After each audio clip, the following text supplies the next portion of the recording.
할렐루야. 네, 아멘. 네, 오늘 금요 기도에 나오신 우리 모든 성도님들을 환영하고 또 축복합니다. 우리가 지금 다순절 기간을 보내고 있는데요. 주님께서 참 오늘도 포근하고 또 따뜻한 날씨를 주셨는데 이 기도의 가운데 또 주님의 함께 주님을 사모하는 마음으로 나오신 모든 여러분들, 오늘 기도의 가운데 여러분들의 기도 제목 가운데 응답이 있기를 간절히 소망합니다. 돌아오는 주일날 저희가 또 종려 주일로 예배를 드리게 되고 또 십자가의 고난을 묵상하는 또 다음 고난 주간을 또 앞두고 있는데요.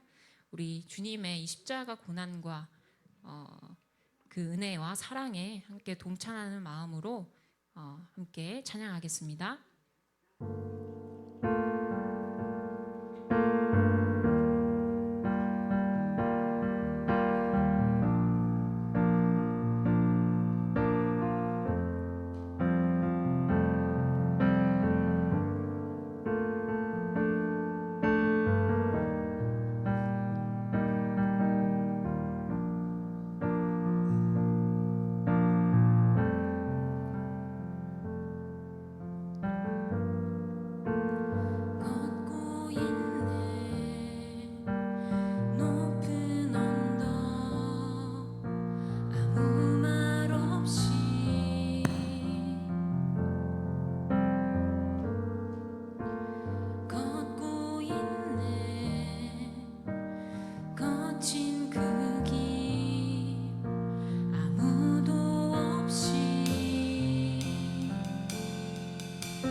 다시 한번 처음부터 찬양하겠습니다. 걷고 있네.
주시는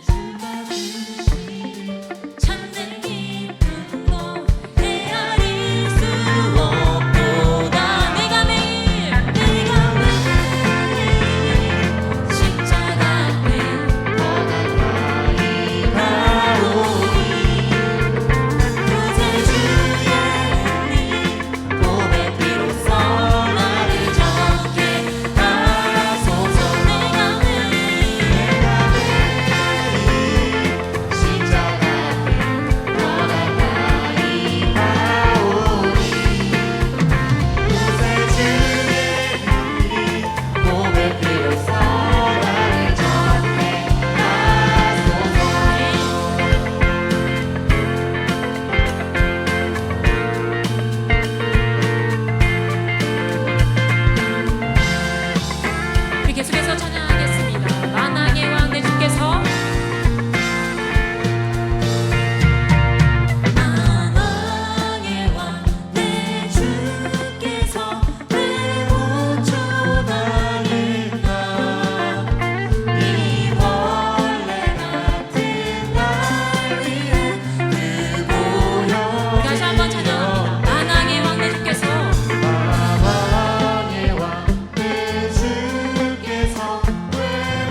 2절로 찬양합니다. 괴로움과 죄가 있는 곳, 괴로움과 죄가 있는 곳,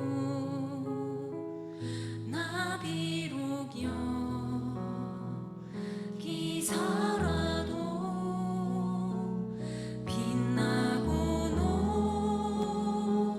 높은 저곳을 날마다 바라봅니다. 내 주여 내먼 끝에서 그곳에 있게 하소서. 그곳은 빛과 사랑이 언제나 넘치옵니다. 의심의 함께 거치고 근심의 구름 없는 곳, 기쁘고 참된 평안과 거기만 있사오. 험하고 높은 이 길을 험하고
마음으로 기도하길 원합니다. 우리 자순절 기간과 또 고난 주간을 앞두고 있는데 주님, 그 매일마다 예수님의 고난을 묵상하며 또 그 고난에 동참하는 마음으로 살아가게 하여 주시옵소서. 예수 그리스도의 그 십자가 사랑을 깨닫게 하여 주시옵소서. 이렇게 기도하면 좋겠습니다. 또 오늘 말씀 전하시는 선교사님께 그 성령의 능력으로 붙들어 주셔서 말씀을 듣는 우리 안에 예수 그리스도의 사랑을 부어달라고, 예수님 그 한 분 따라 살게 해달라는 기도가 이 시간 이 기도의 가운데 넘쳐나게 해달라고 우리 결단하며 우리 주여 부르시고 함께 나아가겠습니다. 주여, 주님, 우리의 기도의 가운데 함께하여 주시옵소서. 주님, 우리가 이 성순절 기간 예수 그리스도의 십자가를 묵상하기 원합니다.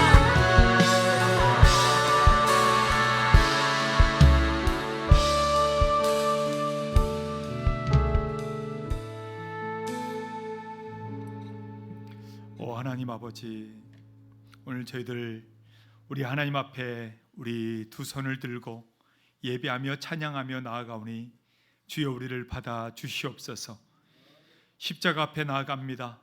주님의 십자가 앞에 우리를 인도해 주시고 주의 한없는 은혜와 사랑으로 충만한 이 밤이 되게 하여 주시옵소서. 예수 그리스도의 보혈의 피로 우리 각 사람을 씻어 주시고 정결한 영으로 우리 하나님을 만나는 이 밤이 되게 하여 주시옵소서. 특별히 오늘 선교의 간증과 삶과 말씀을 나누는 우리 김광현 선교사님 위에 한없는 은혜를 더하여 주시고 선교의 그 현장마다 하나님이 일하시고 하나님이 역사하시고 하나님의 영광이 드러나는 것들을 함께 보며 감사하며 영광 돌리는 이 밤이 되게 하여 주시옵소서. 감사하며 예수님의 이름으로 기도합니다. 아멘.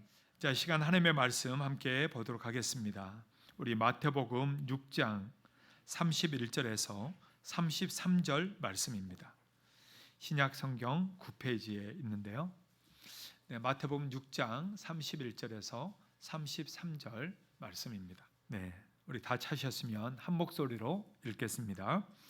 그러므로 염려하여 이르기를 무엇을 먹을까 무엇을 마실까 무엇을 입을까 하지 말라.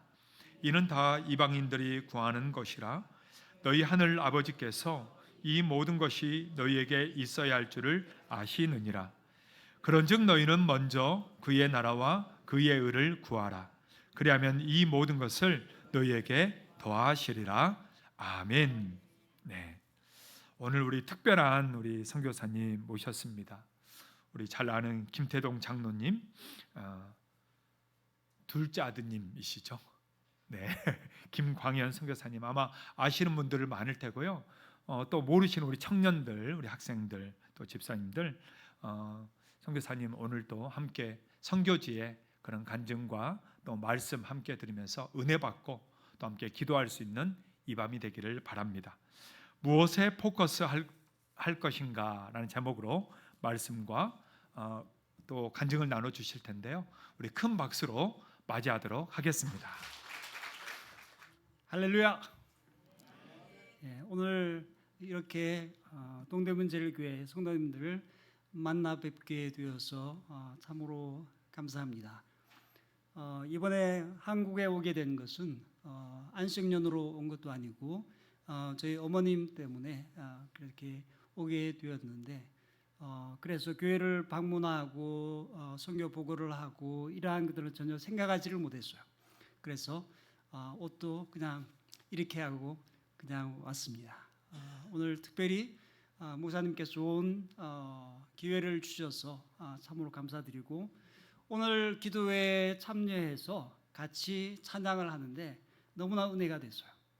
우리 그 젊은 청년께서 이렇게 너무 찬양을 잘 인도해주고 참여하면서 마음에 느낀 게 무엇이었냐면은 바로 이것이었어요. 다음 세대가 일어나는 교회. 아멘. 다음 세대가 일어나는 것을 제가 이렇게 느낄 수가 있었어요. 우리 청년들, 아멘. 예, 감사합니다. 저는 김광현 선교사입니다. 김광현 선교사고, 제가 동대문 제일교회 언제 다녔냐면은 대학교 1학년 들어가서였습니다. 그전에는 중학교 때부터 그 고등학교 졸업할 때까지 이문동에 살았는데 그쪽 그 옆에 교회에 갔었어요. 친구들과 같이 함께 신앙생활하고 너무 재미있게 잘 보내고 있었는데 대학 들어가자마자 저희 아버님께서 교회를 이쪽으로 오라고 해가지고 끌려 나왔습니다. 그래서 마음이 별로 좋지가 않았어요. 반항감도 있고 그렇게 했지만은 점점 하나님께서 그렇게 고쳐주시고 나중에는 청년 회원들과 함께 예양원에도 함께 가고 정말 이렇게 좋은 그러한 기억이 있습니다. 예양원은 손양건 목사님께서 사역하시던 그런 참으로 귀한 곳이었죠. 그래서 그때 청년들과 함께 같이 가면 참 좋겠다라고 생각을 하고 교회에서 잘 협조를 해주셔서 그렇게 갔던 기억이 있습니다. 그 후에 대학을 졸업을 하고 총신대학원에 가서 신학을 공부하고 그리고 학교를 다니면서 선교 훈련원에 계속 참석을 하였어요. 왜냐하면 선교에 대한 그러한 비전이 있었기 때문입니다. 대학교 4학년 때 하나님께서 정말 제 마음 가운데 기도하는 가운데 복음을 전해서 하나님의 놀라운 그런 생명을 얻도록 도와주는 것이 참으로 얼마나 귀한 일인가 하는 그 마음을 주님께서 제게 주셨고 제가 대학에서 전공이 중어 중문학과였는데 중어 중문학과를 전공을 하고 중국 선교에 마음이 있는 자매를 만나서 같이 선교를 가기로 그렇게 했습니다. 선교 훈련을 계속 다니면서 훈련을 받고 했는데 신학대학원을 졸업을 하고 훈련을 다 받고 했는데도 아무도 저희를 중국에 선교 파송해 주는 교회가 없었어요. 그래서 어떻게 할까? 하나님께서 무엇을 원하시는가? 라고 생각을 하다가 선교 훈련원에서 손영준 목사님께서 저에게 계속해서 하신 말씀이 있어요. 영어를 공부해야 된다. 선교를 나가려면 영어를 해야 된다. 그것을 기도하면서 하나님께 우리에게 주신 마음은 저와 아내에게 미국에 가서 영어를 공부할 그런 마음을 주셨어요. 미국에 한국 사람들 많이 가죠. 무엇 때문에 합니까? American Dream. 그런데 저희는 그게 아니고 미국에서 영어를 배워서 중국에 선교사로 가려고 하는 그 마음을 가지고 있었습니다. 하나님께서 길을 열어주셔서 미국으로 갈 수가 있었어요. 2살 된 아들을 데리고 미국으로 갔는데 저의 계획은 미국에서 영어를 공부하는 거였는데 하나님의 계획은 달랐어요. 하나님께서 첫째 아들, 둘째 아들, 셋째 아들, 넷째 아들 해서 아들만 4명이 있도록 그렇게 복을 주셨습니다. 할렐루야. 목사님도 역시 열심히 노력하시면 저같이 될 수 있을 것 같아요.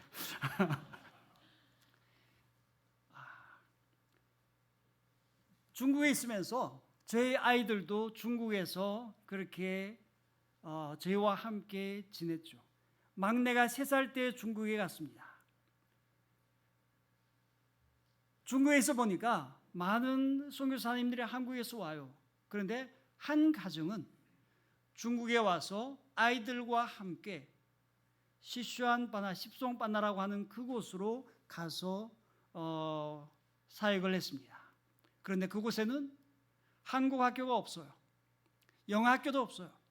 그래서 중국 학교에 아이들을 보냈습니다. 아이들이 적응을 잘 못했어요. 그래서 한국에서 단기 선생님이 오셔가지고 아이들에게 한글을 가르쳐주고 공부를 시켰는데 중국어를 하다가 한글을 하다가 또 떠나버렸어요. 그래서 공부를 하는 것이 선교지에서 너무너무 힘들게 됐어요. 나중에는 그것이 마음에 상처가 돼가지고 부모를 원망하고 왜 나를 중국에 데리고 와서 이렇게 힘들게 하냐고. 그래서 그 가정은 결국 한국으로 돌아갈 수밖에 없었어요. 계속의 정신적인 치료를 받고 그렇게 했는데, 그거를 보면서 제 마음에 든 생각은, 많은 분들이 이렇게 이야기합니다. 엄마 아빠는, 부모님은 하나님께서 부르셔서 사명이 있어서 선교지에 왔지만은 아이들은 무슨 죄가 있냐, 불쌍하다 라고 이야기를 해요. 그래서 저는 저희 아이들에게 계속해서 반복해서 이야기를 해줬습니다. 엄마 아빠는 하나님께서 부르셔서 이곳 선교지에 왔다. 하나님께서 너희들도 불러서, 하나님의 뜻이 있어서, 하나님의 계획이 있어서 너희가 선교지에서 자라나게 하셨다라고 이야기를 해줬어요. 반복해서 이야기를 해줬습니다. 엄마 아빠 때문에 끌려온 것이 아니라 하나님께서 뜻이 있어서, 계획이 있어서 왔다는 것을 이야기를 해주었어요. 많은 선교사 자녀들이 선교지에서 어려움을 많이 겪었습니다. 저희 아이들도 마찬가지였어요. 어려움을 겪었어요. 미국에서 태어나고 미국에서 자라고 영어로 공부하고 했는데 선교지에 와서 공부하는 게 힘들어졌어요. 그렇게 하다가 저희가 처음에 곤맹이라는 곳에서 난닝이라는 그 도시로 이사를 했는데, 그곳에는 한국 사람 아무도 없었어요. 그리고 외국 사람들도 조금 있었어요. 아이들 공부하는 학교 없었어요. 그러다가 나중에 한 가정이 미국에서 와서 아이들을 가르치고 그다음에 학교를 시작을 했는데 저희 아이들이 중학교, 고등학교는 아이들이 갈 학교가 없었어요. 그래서 어디에서 공부를 했냐면은 집에서 공부를 했어요. 그러니까 온라인 스쿨을 했습니다. 그래서 미국에서 교재를 받아서 오는 거예요. 아무도 가르쳐주는 사람이 없고 아이들이 스스로 읽고 공부해서 한 학년 그렇게 넘어갔습니다. 그렇게 해서 중학교를 마치고 고등학교를 마쳤어요. 얼마나 힘들었겠어요. 제일 힘들었던 과목이 무슨 과목이냐면 수학이었어요. 수학. 딱 막히면은 진도가 안 나가는 거예요. 어려운 그러한 과정들을 거치면서 아이들이 하나씩 대학으로 갔어요. 어려움들을 겪어가지고 너무너무 힘들었지만은, 그러나 그들의 마음 가운데 아마 제가 해준 그 이야기를 기억하고 있었는지 모르겠어요. 하나님께서 너희들이 선교지에서 자라나게 하신 것은 너희들을 통해서 하나님께 사실 계획이 있다. 하나님의 뜻이 있다.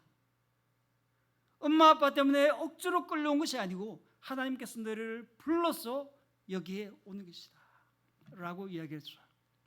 많이 힘들었죠. 그런데 가장 힘들었던 아이가 누구였냐면 셋째 아이였어요.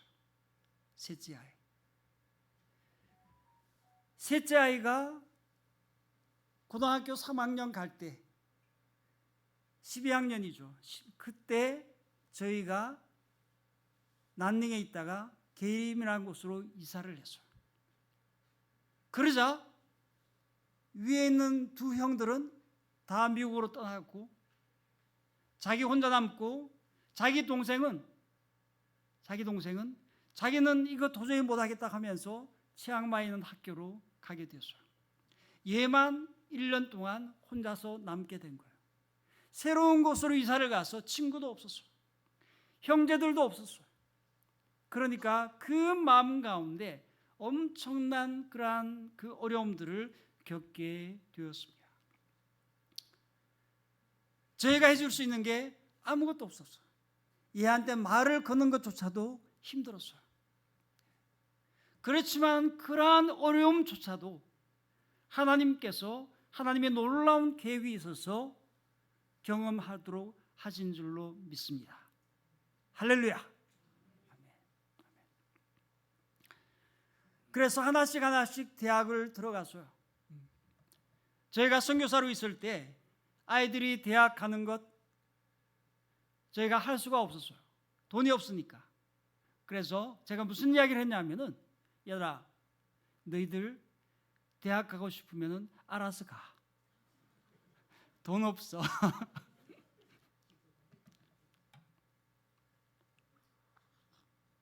실제로 돈이 없었어요. 그리고 미국에는 학비가 엄청나게 비싸잖아요. 예. 미국으로 돌아가서 공부를 해야 되는데, 그래서 미리미리 이야기를 해줬죠. 너희들이 대학 가려면은 너희들이 알아서 해라. 열심히 공부해서 자격을 받든지 알아서 해라. 그래서 큰애가 대학을 갔어요. SAT 시험도 보고 다 해서 원서를 넣었는데 5군데를 대학을 넣었습니다. 5군데를 넣었는데 3군데에서 됐다고 연락이 왔어요. 된 거는 이거는 중요한 거 아니고, 중요한 거는 돈을 얼마만큼 주느냐, 장학금을 얼마만큼 주느냐였는데, 한 학교는 2만 불 조금 더 준다 그랬어요. 또 한 학교는 위튼 칼리지라는 학교인데, 그 학교에서는 얘한테 매년마다 3만 불을 준다 그랬어요. 그래서 큰아들은 3만 불씩 매년마다 받으면서 그 학교에서 공부를 했어요. 그렇지만 미국 대학은 워낙 비싸니까 은행 론도 대출도 받고, 그 다음에 매일마다 도서관에서 일을 하면서 그렇게 공부를 했습니다. 자기들 그 학생들 같이 있는 그 방에서 자기가 다른 애들 일어나기 전에 미리 일어나서 나가서 일하고 공부하고 밤늦게 들어오는 애는 얘밖에 없었어요. 그렇게 공부를 하고 대학을 졸업을 했습니다. 셋째 아이도 마찬가지였어요. 셋째 아이도 12학년 1년 동안, 고등학교 3학년 동안 그렇게 어려움을 겪고 하면서 대학을 갔는데, 어디를 갔냐면은 큰아이가 간 위튼 칼리지를 갔어요. 위튼 대학을. 그리고 얘도 매년마다 3만 불씩 받고 학교를 가게 됐어요. 할렐루야. 막내도 마찬가지였어요. 막내도 그 학교를 갔고 얘도 3만 불을 받았어요. 부모가 돈이 없어도, 자녀를 선교사라서 돈이 없어도 하나님께서 도우시면 할 수 있는 줄로 믿습니다. 부모가 선교사였기 때문에 사역하는 사역 때문에 그쪽으로 옮겨서 학교가 없어도 중학교, 고등학교를 집에서 공부를 해도 하나님께서 도우시면 할 수 있는 줄로 믿습니다. 셋째 아이는, 얘는 너무너무 힘들었어요. 선교지에 있는 것이. 그래서 그 마음 가운데 상처가 많고 어려움이 많고 그랬는데, 나중에 대학을 가더니 저한테 그러더라고요. 심리학을 공부를 하려고 한다면서요. 심리학을 공부를 하면은 나중에 나중에 직장을 잡을 때 월급을 가장 적게 받는데, 그러면서 심리학을 공부했습니다. 대학을 졸업을 하고 대학원을 갔어요. 풀러 세미너리 거기 가서 대학원에 가서 공부를 하는데 상담학을 공부를 했습니다. 얘가 상담학을 공부하기 전에 저한테 대학교 3학년 때 그런 이야기를 했어요. 내가 대학원을 가려고 하는데 대학원에서 상담학을 공부를 하려고 한다고 그랬어요. 왜 그걸 공부하려고 그러는데? 그랬더니 자기가 선교지에서 너무너무 어려움을 겪고 있어서 상담학을 공부해서 자기처럼 어려움을 겪는 선교사 자녀들, 선교사 가정을 돕고 싶다고.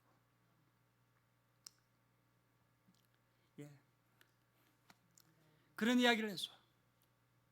하나님께서 우리가 아무리 이 땅에서 어려움을 겪고 문제가 있고 그래도 다 하나님의 계획 안에 있는 줄로 믿습니다.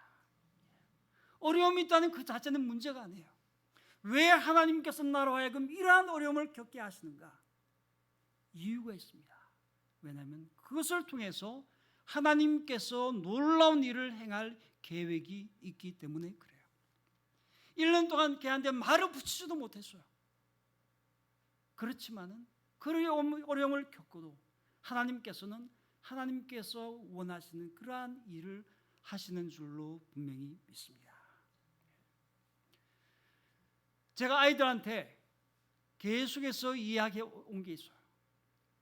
너희들은 엄마 아빠 때문에 온 게 아니고 하나님께서 뜻이셔서 보내는 것이다.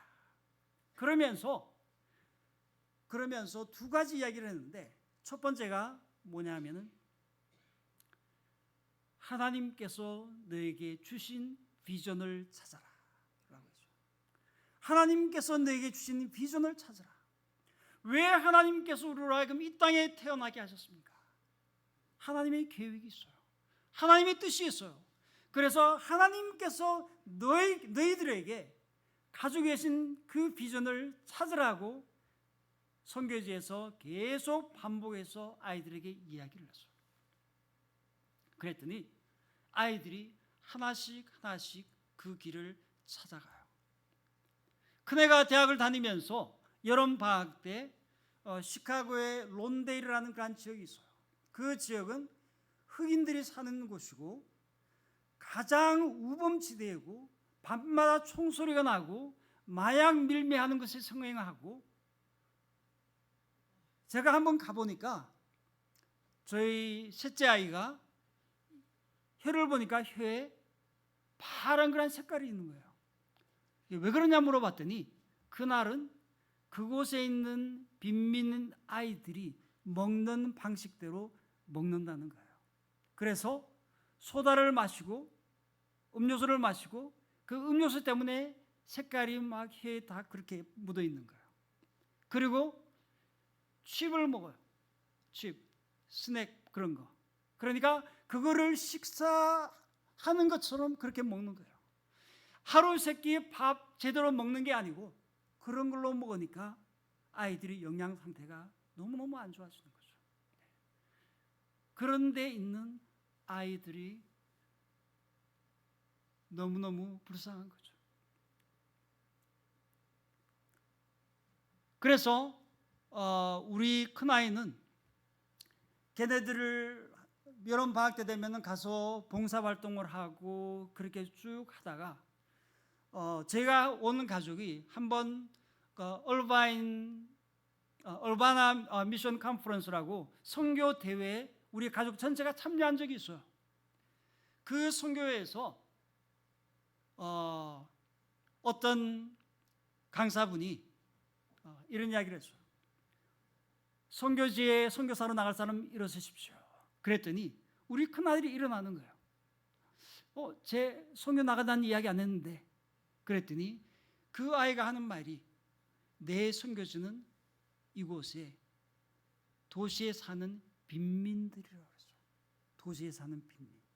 도시에 사는 빈민이라면 흑인촌에 가장 가난한 그 사람들이 자기의 선교 대상이라는 것이고 그것이 선교지라는 거예요. 대학을 졸업을 하고 나서 나중에 그는 그곳에 있는 론델 크리스천 헬스 센터라고 그곳에 있는 병원에 들어가서 일을 했습니다.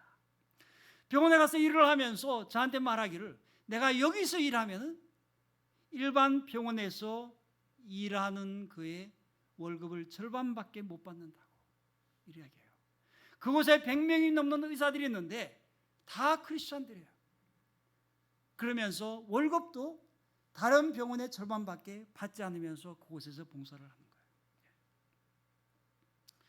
하나님께서 얘에게, 저희 아이에게 그 사람들에 대한 마음을 주신 거예요.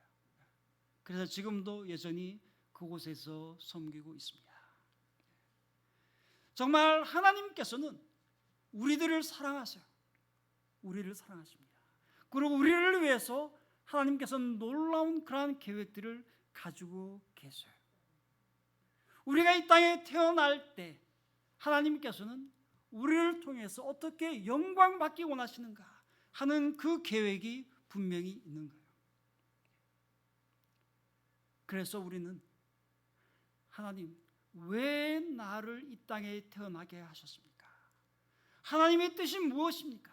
하나님의 계획이 무엇입니까? 무엇을 통해서 주님 앞에 영광 돌리기를 원하십니까?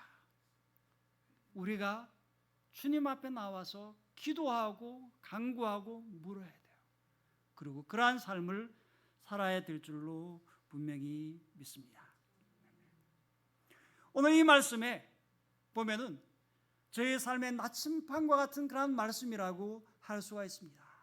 그러므로 염려하여 이르기를 무엇을 먹을까 무엇을 마실까 무엇을 입을까 하지 말라.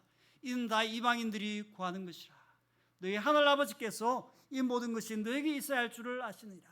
그런즉 너희는 먼저 그의 나라와 그의 의를 구하라. 그리하면 이 모든 것을 너희에게 더하시리라. 이 말씀에서는 사람들이 추구하는 두 가지 것들을 말씀해요. 첫 번째는 무엇을 먹을까, 무엇을 마실까, 무엇을 입을까 하는 것입니다. 이것은 세상 사람들이 구하는 것입니다. 세상 사람은 세상적인 관점에서 더 좋은 것, 그것을 추구하고 그것에 포커스하고 그것을 구하는 것이에요. 지난번에 한국에 왔을 때 작년 10월 달이었어요. 저희가 있는 그 미국 포틀랜드 그 교회에 같이 신앙생활을 했던 가정인데 은퇴를 하고 한국으로 와서 살고 있었습니다. 저에게 한번 오라고 그래서 그분들 사는 데를 갔어요. 그분들이 사는 곳은 전북에 있는 서울 시니어스 고창 타워였습니다. 그곳은 실버 타운이었습니다. 미국에서 비즈니스를 하셨고 은퇴 생활을 거기에서 하고 있습니다. 그래서 그분 사는 곳에 가봤어요. 산을 배경으로 해서 좋은 위치에 있었습니다. 유리창을 통해서 보면 산의 그 아름다운 그런 것들을 감상을 할 수가 있었어요. 식당에는 하루 3끼 식사가 제공이 됩니다. 한 끼는 반드시 먹어야 되고 2끼, 3끼까지 마음대로 먹을 수가 있어요. 돈을 내고. 주변에 식당들도 많이 있어요. 먹고 싶은 건 마음대로 사서 먹을 수가 있습니다. 여러 가지 동호회들도 있어요. 골프도 있고 테니스도 있고 탁구도 있고 취미생활 이것저것 할 수 있는 것들이 많이 있었어요. 게르마늄 온천도 있었고 듣기에는 그곳이 한국에서 가장 좋은 실버 타운이라고 했습니다. 저는 가서 하루 동안 경험을 쭉 해보고 그렇지만 부러운 마음은 전혀 없었습니다. 왜냐하면 그곳은 저희가 추구하는 곳이 아니기 때문입니다. 요즘 사람들 보면은 수명이 점점 늘어나고 은퇴 후의 삶에 대한 관심이 점점 높아졌습니다. 은퇴 후에 매달마다 얼마 정도의 돈이 있어야 된다. 그런 이야기를 해요. 유튜브도 보면 은퇴 후 생활비 얼마나 필요할까? 당신의 노후는 안전합니까? 이런 것들이 나오죠. 이런 것들을 보면 마음에 염려가 생길 수밖에 없습니다. 하지만 마태복음 6장 31절에서 어떻게 말씀합니까? 그러므로 염려하여 이르기를 무엇을 먹을까? 무엇을 마실까? 무엇을 입을까? 하지 말라라고 했습니다. 먹는 것, 마시는 것, 입는 것 이러한 것들은 중요합니다. 그렇지만 주님께서는 우리 하나님의 성도들이 이런 것으로 인하여 염려하지 말라고 하는 것이에요. 염려라는 것은 어떤 것에 집중하지 못하고 마음이 나누어지는 그러한 결과를 초래합니다. 물질에 대한 염려는 우리의 마음을 빼앗아서 삶의 더 중요한 것에 포커스하지 못하게 만드는 것이죠. 물질에 최우선하는 삶은 믿는 성도들이 하는 것이 아니고 이방인들이 추구하는 삶입니다. 아멘. 아멘. 그렇죠. 33절에서 뭐라고 합니까? 너희는 먼저 그의 나라와 그의 의를 구하라. 바로 하나님의 뜻을 구하라는 것입니다. 하나님의 나라와 그 의를 구하는 것. 저는 이 말씀을 보면서 하나님의 뜻을 구할 때 두 가지가 중요하다라고 생각을 해요. 첫 번째는 하나님께서는 우리가 어디에 있기를 원하시는가? 어디에 있기를 원하시는가? 둘째로 하나님께서는 우리가 무엇을 하기를 원하시는가? 어디에 있기를 원하시는가? 무엇을 하기를 원하시는가? 저희가 2000년부터 선교 사역을 하면서 두 번의 중요한 결정을 한 적이 있습니다. 그 두 번의 결정은 모두가 다 우리가 미얀마을로 이사 간 것에 관한 것입니다. 첫 번째는 중국에서 미얀 사역을 하고 있을 때였어요. 미얀족은 산족입니다.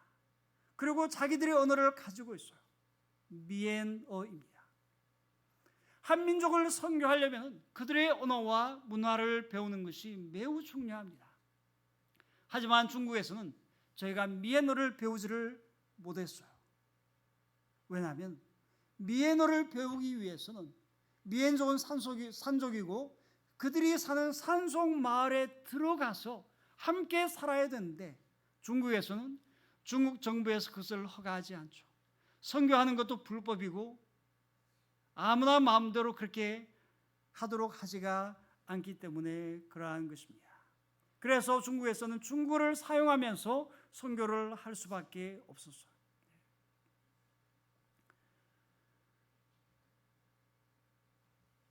산속 깊은 곳에 들어가서 살고 있는 미얀족들에게 복음을 전하는 것, 그들의 언어로 복음을 전하는 것, 이건 너무너무 힘든 그러한 일이에요. 그리고 중국은 공산주의 사회였습니다. 자유롭게 복음을 전할 수가 없어요. 미얀 마을들은 다 산에 있습니다. 이 산에 한 마을 있고 저쪽 산에 한 마을 있고 가는 것조차도 힘들어요. 이러한 사람들에게 가서 복음을 전하는 것, 그 사람들이 복음화되도록 하는 건 너무나 어려운 거죠. 그래서 생각이 든 것이 이것은 사람의 힘으로 되는 게 아니다 라고 생각을 해서 그때 무엇을 만들었냐면 기도 책자를 만들었어요. 여기에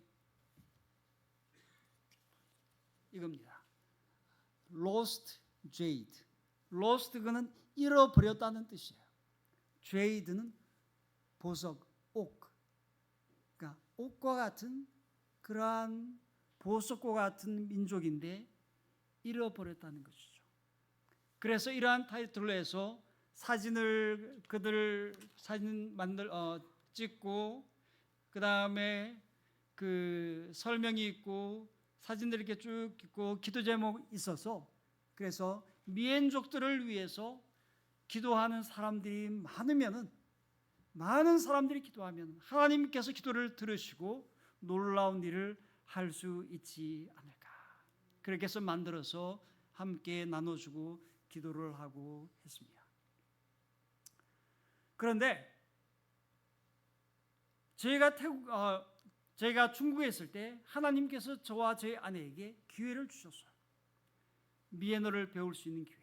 그것은 중국이 아니고 태국에 있는 산속에 있는 한 미얀 마을에 들어가서 미얀어를 배우는 것이었어요. 태국에 살려면 태국어도 공부를 해야 되죠. 태국어도 못하는데 그냥 무작정 아내와 함께 미얀 마을로 들어갔어요. 산속에. 거기서 미얀어를 배우기를 시작을 했죠. 미얀족은 중국, 베트남, 라오스, 태국, 미국에 주로 있어요. 그곳에서 미얀어를 배우기 시작했는데 열심히 했어요. 하루 종일 공부하고 그렇게 했는데 한 달, 두 달, 세 달, 네 달, 다섯 달, 여섯 달 되니까 문제가 생겼어요. 무슨 문제냐면은 교회 건물이 있고 성도들도 몇 명 있고 한데 그곳에서 사역을 하던 젊은 신학교를 다니던 젊은 청년이 결혼을 해서 다른 데로 가버렸어요. 주일날 예배를 드려야 되는데 설교를 할 사람이 없는 거예요. 그때 같이 모여서 예배를 하는데 찬양을 하고 기도를 하고 말씀 전할 시간이 됐는데 다들 앉아 있는 거예요. 그러더니 저보고 나가서 설교하라 그랬어요.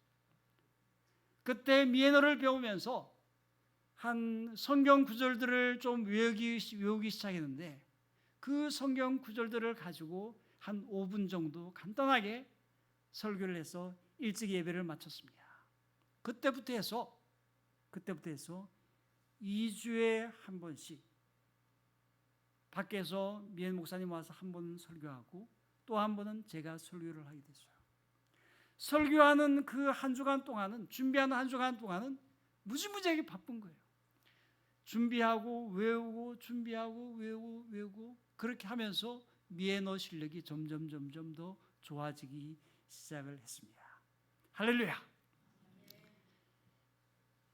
하나님 말씀에 너희 중에 누구든지 지혜가 부족하거든 모든 사람에게 후히 주시고 꾸짖지 아니하시는 하나님께 구하라. 그리하면 주시리라. 믿습니까?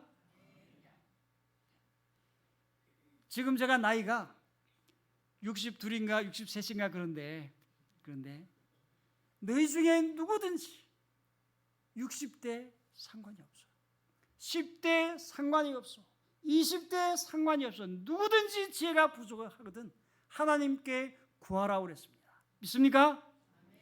구하면은 하나님께서 주시는 줄로 믿습니다. 지금도 미에너를 공부를 해요. 왜 공부하느냐? 하나님께서 주실 것을 믿고 지혜도 주시고 지식도 주시고 능력도 주시고 할 수 있도록 하시는 것을 믿고 하는 거예요. 그렇게 하니까 됩니다. 아멘. 우리가 믿음으로 그렇게 해야 될 줄로 믿습니다. 태국에서 1년간 미얀마에서 열심히 태국어를 배우고 나니까 놀라운 일이 생겼어요. 하나님께서 행하신 놀라운 일들을 보게 되었습니다. 베트남을 갔어요. 베트남에도 미엔족이 있습니다. 베트남 북부 지역에 까오방이라는 그러한 그 지역이 있습니다. 까오방이라는 그러한 곳으로 갔는데 산들이 많이 있고 산마다 마을들이 있었어요.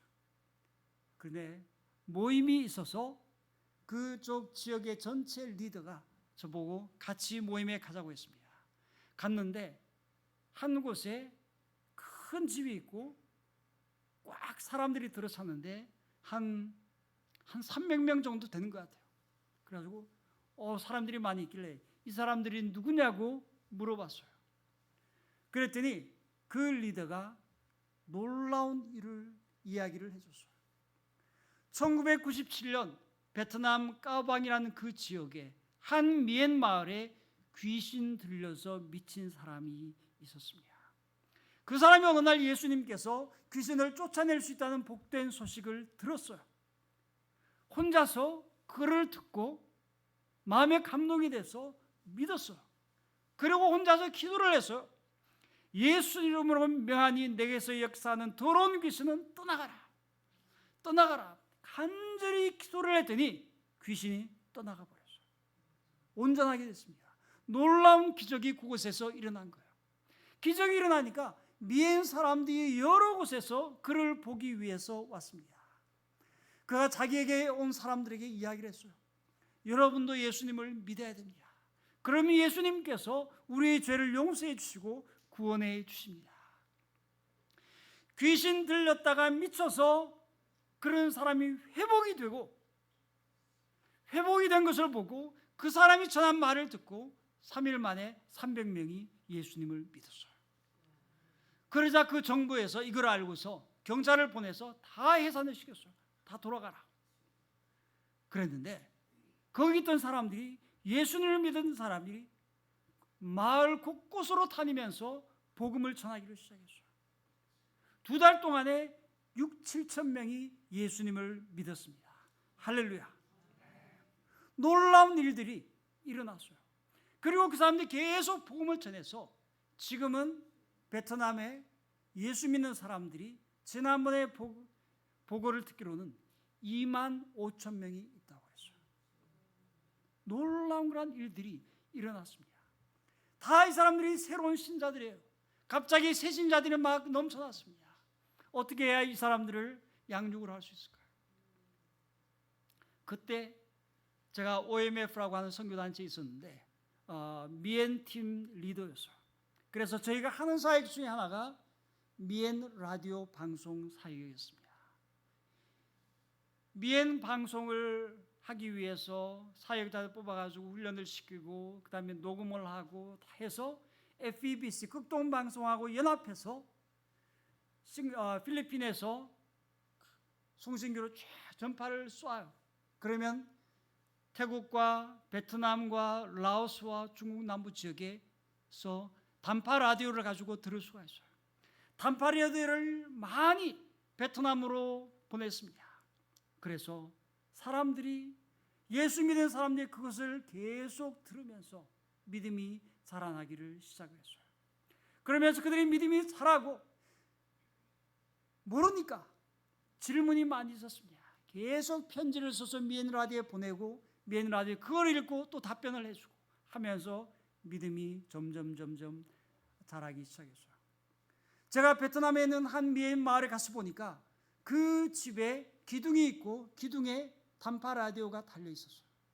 시간이 되니 그것을 틀고 그곳에 앉아있는 사람들이 함께 듣고 있는 것을 보았습니다.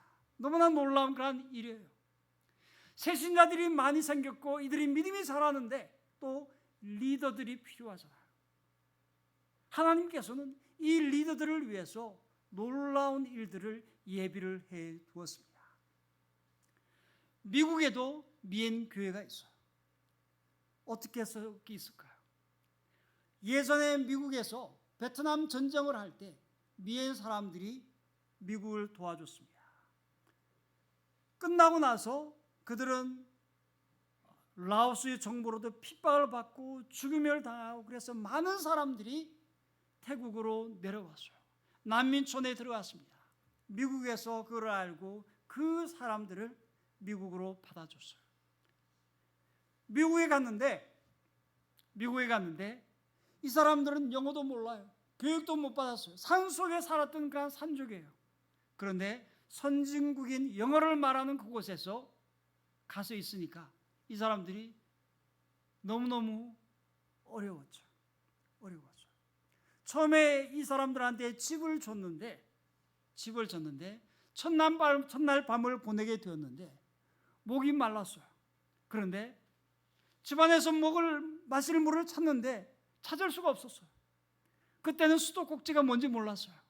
틀면은 나오는데 모르니까 찾다가 어디서 찾았냐면은 한 곳에 물이 고여 있는 것을 발견을 했어요. 화장실이었어요. 그래서 그것을 먹고 목이 마르다고 그 다음날 이야기를 하니까 어떻게 사용하는지 가르쳐줬어요. 냉장고도 줬어요. 그런데 냉장고가 뭔지 모르니까 그 안에 옷을 집어넣고 옷장으로 썼어요.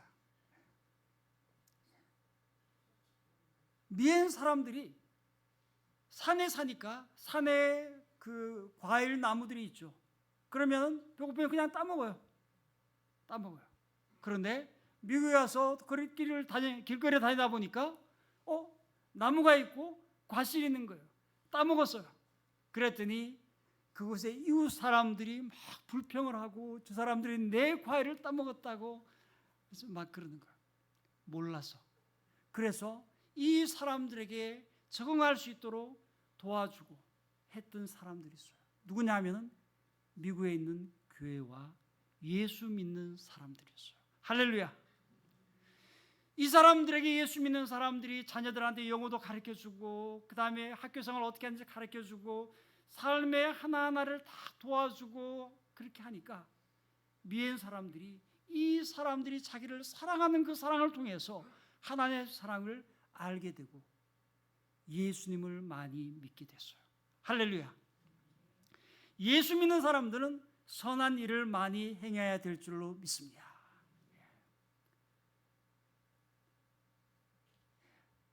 그래서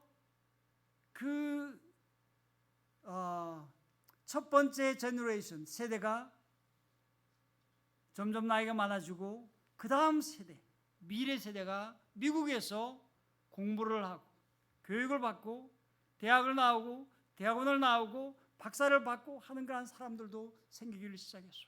예수님을 잘 믿고 실력도 있고 그런 사람들이 신학교 가서 공부도 하고 교회 리더가 되고 이러한 준비된 사람들이 베트남에 가서 지도자 교육들을 시키기를 시작했어요. 그래서 베트남에서 교회의 리더들이 점점 생겨나기 시작했죠. 교육을 받고 성장하기 시작했습니다. 지금 베트남에는 미엔교회는 정말 하나님께서 그들을 위해서 너무나 놀라운 그런 일들을 해 주셨어요. 두 번째로 미엔 마을에 들어가게 된 것은 2022년이었습니다. 2018년에 중국의 정부에서 선교사들을 다 추방을 했죠. 거의 다. 그 해에 저희도 중국에서 나왔습니다. 그리고 저희 포틀랜드에 있는 저희 교회로 돌아갔고 그 교회에서 교회의 목회자로 사역할 수 있도록 그렇게 해줬어요. 다민족 교회였는데 백인들도 있고 뭐 중국인도 있고 일본 그다음에 히스패닉 뭐 여러 그런 민족들이 다 있어요. 한국 사람도 저희 교회 한 작년만 한 200명이 넘어요. 그런 큰 교회입니다. 그곳에서 4년 동안 저는 한인부 그런 사역을 이제 하고 그리고 2022년에 선교사로 다시 파송을 받아서 태국으로 오게 되었습니다. 1년간 치앙마이에서 태국어를 공부를 하고 그리고 나서 치앙마이에서 동쪽으로 쭉 가면은 라오스 국경이 있어요. 국경 가까운 쪽이 전부 다 산이고 그곳에서 있는 한 미엔 마을에 들어가서 살게 되었습니다. 그 마을 이름은 남룩 마을이라고 이야기를 합니다. 자, 비디오 한번 보여주시겠어요?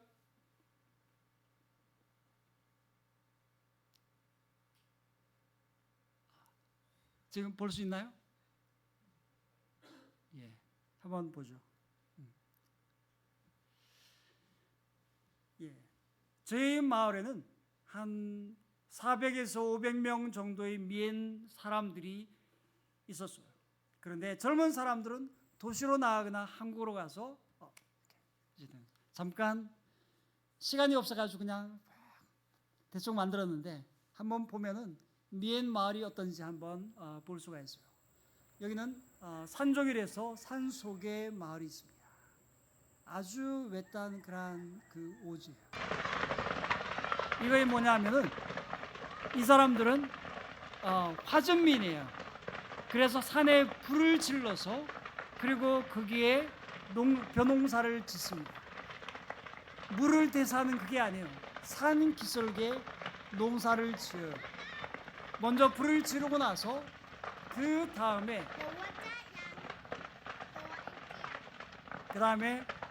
남자들하고 여자들이 있는데 남자들은 좀 막대기로 땅을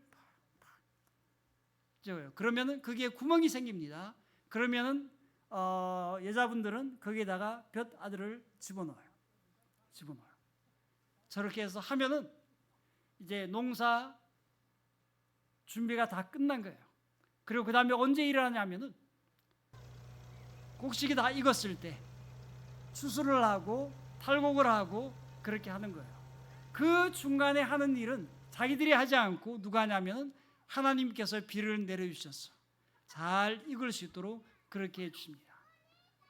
이것은 이 마을에 아이들이 노는 그러한 그 모습들이에요. 마음대로 그렇게 놀죠. 저것은 이제 곡식 저장하는 창고고 이것은 사람들이 같이 모여가지고 밥을 하고 이제 교회에서 행사할 때 하는 그러한 것이고 아이들 옷 입고 있는 거 저희는 제 아내와 함께 여러 성도들하고 와서 이렇게 전도하고 할 때 그런 모습입니다. 그리고 저는 미엔 마을 교회를 다니면서 이제 미엔 말로 설교를 하고 예배를 인도를 하고 그렇게 하죠. 그리고 여기는 저희가 있는 그 교회의 주일학교 학생들이에요.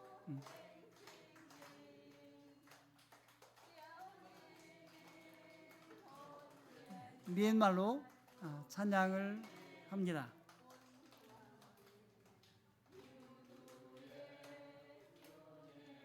예. 그리고 아이들에게 제가 영어를 가르쳐요. 월요일부터 금요일까지 매일 1시간씩 영어를 가르칩니다. 가르치면서 영어 찬양도 하고 발음도 가르치고 앞으로 한 10년 정도 계속해서 하려고 해요.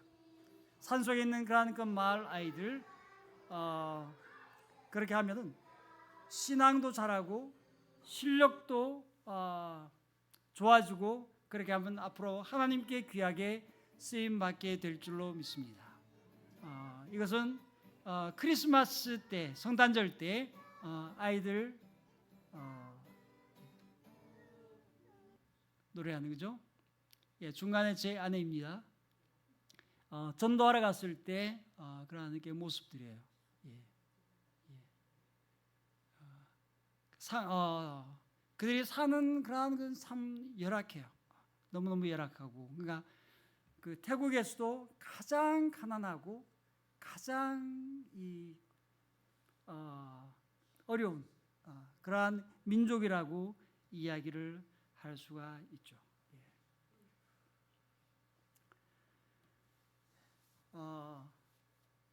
그런데 지금 미엔 사람들이 저희 마을에 한 200명 조금 넘어요. 왜냐하면 젊은 사람들은 도시에 가서 일하기 때문에 주로 나이 좀 많은 사람들, 젊은 사람도 조금 있고 아이들이 많이 있어요. 그런데 그 마을이 한 200명 조금 더 돼요. 아이들 포함해서. 그런데 거기에 무당이 몇 명 있을까요? 이제 고급 그러니까 무당 중에서도 이제 높은 지위에 있는 그러한 무당들이 저희 마을에 5명 있어요. 5명 있어요. 일반 무당 하면은 더 있는 거예요. 200명 조금 넘는데. 그러니까 이 민족은 완전 귀신에 쩌들려서 살아가는 그러한 민족입니다. 그래서 제가 매일 기도해요. 5명을 무당을 위해서 기도합니다. 귀신이 떠나가고 그 사람들이 예수를 믿도록, 이 사람들이 예수 믿으면 마을 전체가 바뀌지 않을까라고 생각을 하고 그렇게 기도를 합니다. 미엔 사람들은 무속적인 그런 신앙이 있어요. 그래서 귀신을 두려워합니다. 귀신을 무서워해요. 그게 너무너무 깊이 깔려 있어가지고 예수님을 믿어도 귀신을 두려워해요. 저희가 전에 살았던 마을에 꼬이꼬이라는 그런 분이 있는데, 그 자매님이 있는데, 그 자매님은 미엔 교회 리더였어요. 어느 날 미국에서 친척 한 분이 놀러 왔는데 그 남편의 누님이었습니다. 손님이 오면 이 사람들은 뭐 하냐면 돼지를 잡아요.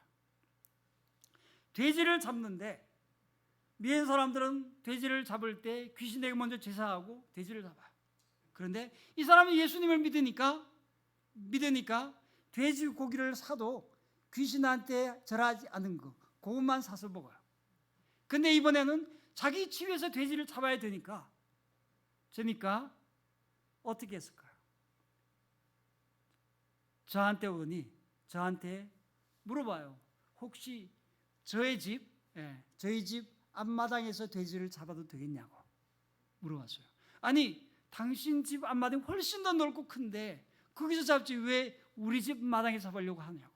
그랬더니 핑계를 대는데 돼지를 잡다가 그 피가 그 야채 있고 한 그런 데 흘러가면 안 된다고 그러더라고요.